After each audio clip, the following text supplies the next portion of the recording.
Firstly, like everybody else, I'd just like to express my great thanks to the Academy for, not just in a personal sense, for being elected to the fellowship, but on behalf of our field, because I think psychiatry and mental health, hopefully we're coming of age now, and to be involved in this Academy, it's just a great privilege for all of us, and just like to say that too.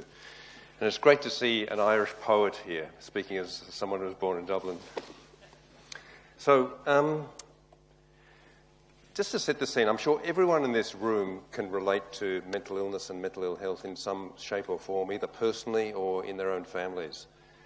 And in terms of the impact on the world, apart from the suffering and the unnecessary premature deaths that we know are occurring, the economic impact is starting to be much better understood. This is from the World Economic Forum a couple of years ago.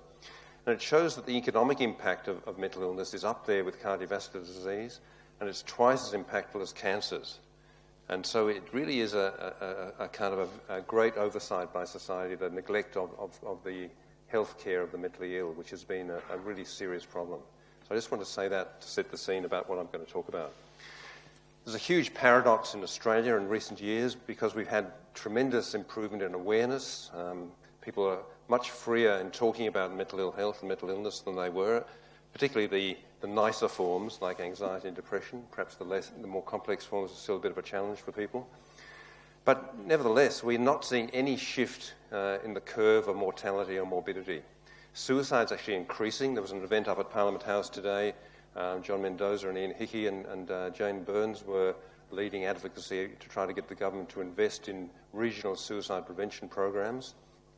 Suicide is now double the road toll, possibly even more, because a lot of it is not actually counted properly. Premature mortality is even worse. More people are dying every year from actually medical illnesses that are, for which mental illness is a risk factor, and very little has been done about that. So I think the estimate is about 9,000 deaths a year from that alone. Mental health reform, I would say it's been positive in the last decade or so, but there's a risk. It's not certain yet, but it looks like it might be flatlining again and maybe even diffusing. So despite the rhetoric that you'll hear in this election campaign.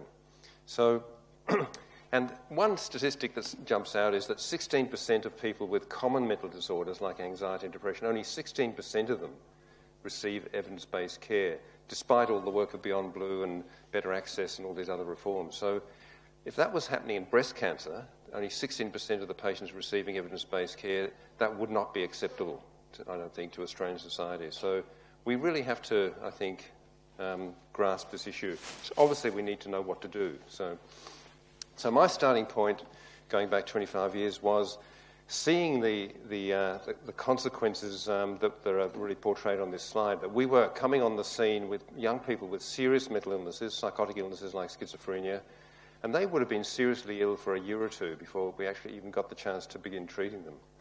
And we missed a lot of people. A lot of young people would have already fallen by the wayside. The safety net was not there. And these long delays in treatment, just like they would in cancer or any other potentially serious illness, were actually causing a lot of secondary damage that was very difficult to repair, and actually was giving schizophrenia a bad name in terms of an illness that really you couldn't really have a good outcome from. So that's the way we thought. And I'll just highlight the fact that to get that idea up in the mental health field was very, very difficult. In cancer and cardiovascular disease, early diagnosis is actually taken as a principle of care, but that was not the case in mental illness, and certainly not in schizophrenia. There was a sense of pessimism and hopelessness. It didn't really matter when you saw the patient because they weren't going to get better anyway, was the sort of sense that was being portrayed. So we're changing that. We had to start a journal to actually try to stimulate research in other diagnostic areas, because paradoxically, the idea of early intervention took off very well in schizophrenia and psychosis over the last 20 years, and it's one of the huge growth points still. It takes up about a third of journal space in the schizophrenia field now, research in this area. So we started a system called EPIC, which was Early Psychosis Prevention and Intervention Centre in Melbourne in 1992, and it had multiple components. And we took advantage of the fact that the system was being deinstitutionalised at the time, so it was an opportunity to grab some resources and actually focus them on this stage of illness, which is very fortunate. We had a great opportunity at that time, and it was a multi-dimensional sort of program operating over 2 years with 2 goals: early detection, early diagnosis, and then intensive care of the patient over the first couple of years after diagnosis to give them the best chance of recovery.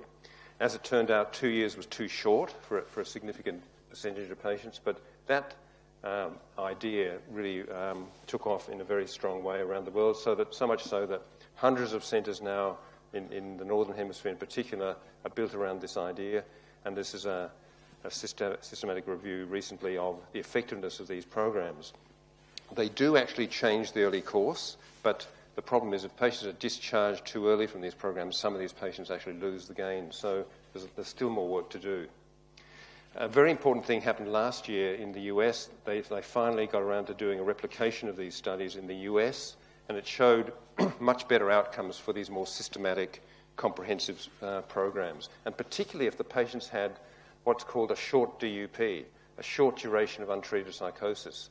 So if you got to the patient early enough when their lives and their current vocational pathways were still intact, the outcomes were better, and there was very good cost effectiveness from doing that too. So a very important point. So that's the cost effectiveness from the Danish data. So we're very much down on the bottom right-hand quadrant, which is where you want to be.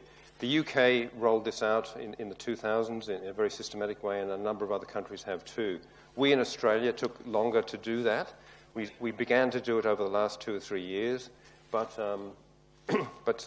there's some question mark now. There's a question mark as to whether these programs will be continued into the next period, which is a big shame for research if they get dissipated, and even more so for the patients and families who are receiving the care.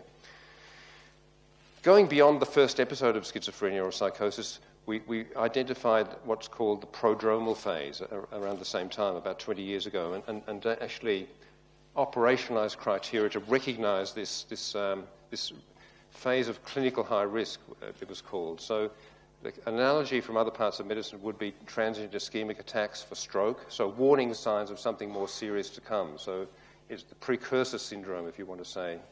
And we set up a clinic in a stigma-free environment at the Centre for Adolescent Health at the Royal Children's Hospital, so that there was no sense of anyone being labelled or stigmatised by seeking help. And to summarise 20 years of international work in this space, this is about 2,500 patients, a meta-analysis. The risk of becoming psychotic and developing a schizophrenia-like illness over 3 years is about 36%. So capturing this phenotype means that you've got a 1 in 3 chance of developing a psychotic illness, which is very, very high risk compared to the general population and even compared to general help-seeking groups of young people. It's significant. We were able to show through brain imaging studies in collaboration with Chris Vantelis and his group at the University of Melbourne that there are brain changes occurring during this stage of illness. So it's not an asymptomatic risk state or in which nothing's actually happening. There are brain changes and probably other biological changes during this period which can help us with the prediction task. Obviously, we weren't sitting around just studying the phenomenon. As these young people were becoming psychotic, we wanted to treat them and try to reduce the risks of progression to more serious stages of illness. And there are now at least 11, maybe probably 13 studies now internationally that show that you can reduce the risk. You can reduce the risk at least over the first year or two after recognising the syndrome. And cognitive behaviour therapy is probably the lead treatment at the moment, but there are other biological treatments being looked at, including fish oil and other treatments. We've just finished a big international study in a number of centres around the world, recruited 300 of these patients, and the results are not as conclusive as the pilot studies, but they're still interesting. NIH funded us last year a $9 million grant from the National Institute of Mental Health in Washington to do a much more comprehensive stepwise treatment study, a stepwise sequential RCT, basically, of all the available treatments. So this is a very hot area in terms of international research in schizophrenia, and we want to spread this transdiagnostically. And one of the things we've done, again, is steal some ideas from cancer, which obviously uses this clinical staging idea or staging concept to really tailor or personalise treatments a bit more for the individual patient. You can't treat someone with breast cancer, as Jeff was showing today, without knowing what stage you're at. There might be other ways with biomarkers to personalise it even further, which we're looking at now, but just dividing illnesses into stages. And you can't necessarily just do it within current diagnostic silos like schizophrenia. We think there's a transdiagnostic issue here, because these are really just syndromes we're dealing with. They're not necessarily clear diseases. And so we want to explore this in a much more transdiagnostic way, which leads me to the last part of my talk. I'll just skip over these. If we want to do that, and in the real world, the young people have not read the textbooks properly, so they come in with all sorts of mixtures of symptoms in the early stages of these illnesses. So youth mental health is when most of these illnesses do present in this stage of life. 75% of mental illness appears before the age of 25. So the pattern's quite different from physical illness. And that's why it has such a big economic impact, by the way, too. It strikes people in those prime productive years of life, right on the threshold of productivity. 50% of young people will have a problem of some sort during the transition to an adult life, and that means about 1 million young people in any given year will be affected. So it's a big issue. This is just the incidence curve for burden of disease, which just shows you the pattern of onset of disorders across the lifespan. As you can see, mental illness, really the peak period to have a strong system of care is in this teenage, young adult period. And up until a few years ago, very few of them were getting any professional help. 13% of young men, 31% of young women. Headspace, you may have heard of Headspace. There are 100 centres for Headspace around Australia now, beginning in 2006, so 10-year anniversary this year. We now have 100 centres. So these are first ports of call, one-stop shops for young people to go to seek help in these early stages of emerging mental ill health. This is where they're distributed, more or less according to population, but there are still many communities that do not have a Headspace yet. The evaluation of Headspace was just published recently, very positive, much better access, much better, well, you can't say much better outcomes because there are subgroups that do not benefit, who have more complex problems that do need more specific services. And this is becoming another international wave of reform with very strong community support, because obviously there are much bigger numbers involved, and parents and families are concerned about their young people. The society should be concerned about the young people. So we have a lot of international colleagues now joining this from a research and also from a clinical point of view. I'll stop there. I should have a slide with acknowledgements, but I just simply couldn't fit all the people on that were actually involved in this over this period of time. But some terrific colleagues, not just in our own centre in Melbourne, but around Australia and around the world too. And I just want to pay tribute to them too. Thanks very much. Thank you, Patrick.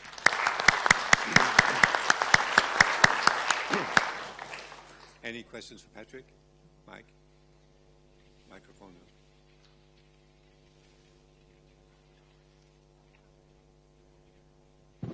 Yeah, I was hearing on the health report this morning that there is quite serious research being done in connection between schizophrenia in youth and the possibility of autoimmune problems. Would you care to comment or enlarge on that briefly? Yeah, thank you. Actually, the immune system is increasingly of interest to people, not just in schizophrenia, but in a transdiagnostic way. It's been looked at a lot in mood disorders. And we are definitely building in biomarkers of immune function into all of these studies. When we do these clinical trials now, we are collecting a whole range of biomarkers as well as brain imaging in the patients too. But definitely the immune system is becoming much more of interest. And maybe treatments can flow for that too. For example, we're doing an RCT with add-on aspirin and statins in young people with depression who haven't responded to initial therapy. So I think maybe you can also work backwards from what treatments might actually improve outcomes as well. Thank you, Patrick. I think we'll cease questions there and go on. Thanks. Thank you very much.